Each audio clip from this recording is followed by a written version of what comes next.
In the heart of a quiet, forgotten town stood a towering clock tower.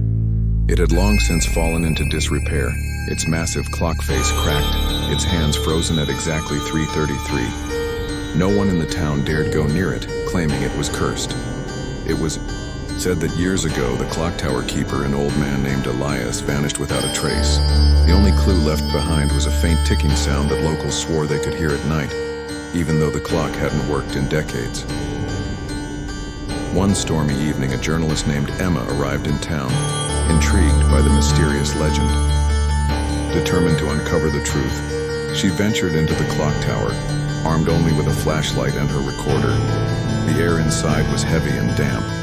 The narrow spiral staircase creaked under her footsteps as she climbed. Along the walls, faded photographs of the town's past seemed to watch her. Each step echoed loudly, yet it felt as if the sound was swallowed by the darkness. As Emma reached the top, the storm outside raged louder. The broken gears of the clock loomed over her, massive and ominous. On the floor, she noticed a strange, intricate pattern drawn in chalk, a circle filled with symbols she couldn't decipher.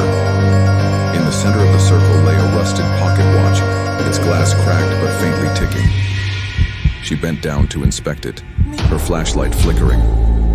The moment her fingers touched the watch, the room grew deathly cold. The faint ticking grew louder, morphing into the sound of heavy footsteps behind her.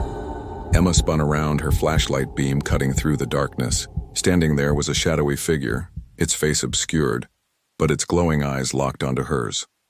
"Why? Have you come here?" A deep, raspy voice echoed, though the figure's mouth didn't move. Emma stammered, I wanted to know what happened to Elias." The figure tilted its head, and suddenly the symbols on the floor began to glow a sickly green. The ticking sound became deafening, echoing within her skull. The figure pointed to the pocket watch in her hand. "That was my curse, and now it is yours." Before Emma could react, the watch shattered, releasing a blinding light. When the light faded, Emma found herself alone. The chalk markings and the shadowy figure were gone. The storm outside had stopped, and the clock tower was silent. She hurried down the stairs, her heart pounding. But when she reached the ground floor and stepped outside, the town looked different, older, more worn. The streets were empty, and the buildings were crumbling. Then she heard it, a loud, steady ticking.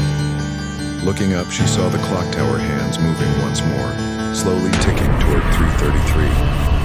As the clock struck, a chilling realization dawned on her. She wasn't in her time anymore. The town she knew was gone, and she was now part of the legend.